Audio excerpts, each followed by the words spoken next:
Welcome to Human Talks. My name's Steve Bose. And I'm Trish McFarlane. We're here at Wonderful HCM World. I'm excited. This is exciting. It's been a great event so far. We have a great guest with us to talk about HR. We do. We have Brent Skinner, who is Principal Analyst at Nucleus Research. Hello. Welcome to the show. Glad you could join us today.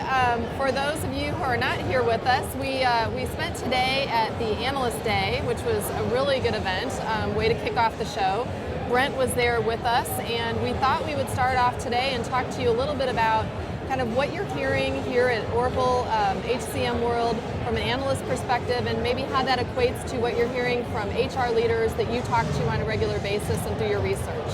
Yeah, so thanks for having me, by the way. Excellent show, very informative morning today at the Analyst Summit. And one of the things that we're hearing, and it actually fits into Nucleus Research's predictions for 2016, and a couple of other research notes that I've written, the coming mass extinction in HCM, and also some ideas coming out of HR Technology Conference. It's this idea that two areas that are really part and parcel of HCM, performance management, learning, all right? These two areas that have been sort of stuck in old things for a very long time, and we have technology that's coming to the fore that's really enabling organizations, not just HR, but organizations holistically to start looking at performance management and learning in a different way.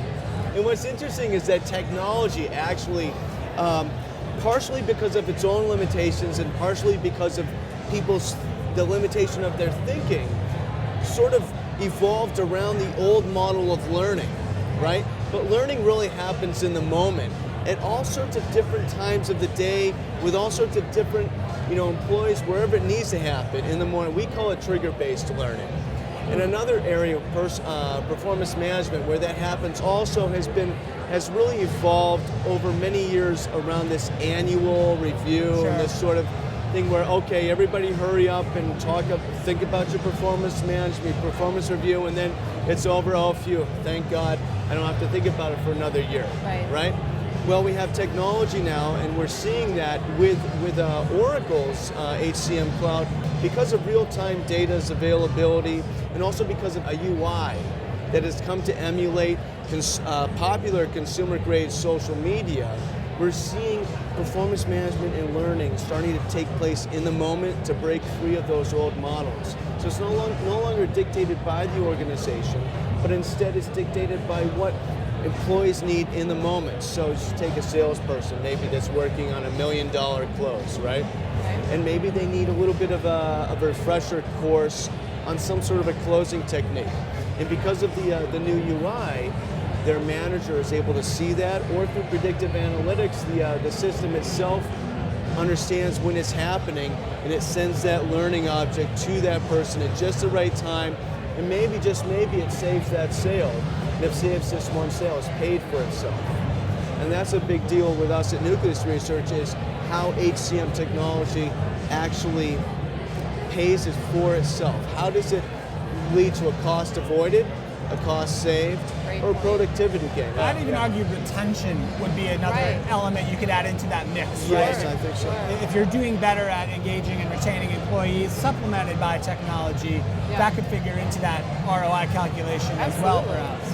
Right. Yeah. These new tools that are focused on employee engagement, on helping the manager understand, gauge his or her staff's level of engagement, and thus be able to predict, for instance, flight risk, right? And if you have a high-performing individual or potentially high-performing individual, and you're able to, I like to say, cancel the future or delay the future because you have predictive analytics at your disposal, you can save your organization the cost of having to rehire for that position. I like that idea of delay. I hadn't really thought of it in that way before, or heard it said that way. So that's interesting. It's not just sort of black and white, are they staying or going? It's just, they might go still, but it's that delay, which might, again, save you money in the short term, but then also in the long term. How about the HR leaders that you talk to? I know some that I've talked to have been a little nervous about any type of predictive analytics. When you're talking to them in that in that sense, in that example, where you're talking about just delaying, are they more comfortable with that? Does that seem like a more comfortable use of predictive analytics? Because I think some of the argument I hear is that, well, I don't necessarily want my leaders to know who's predicted not to stay, because they might treat that person differently. They might give up on them, for example. Mm-hmm.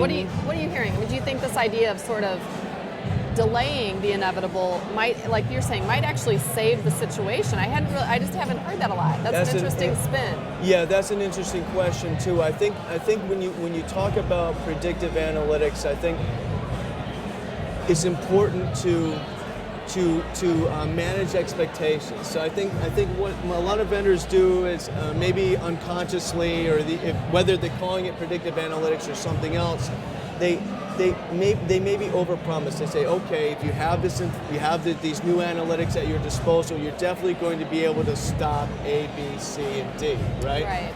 And I think that sometimes doesn't pass the smell test, right? And maybe prospects, they might think, okay, I don't know, it seems too good to be true, right? Right.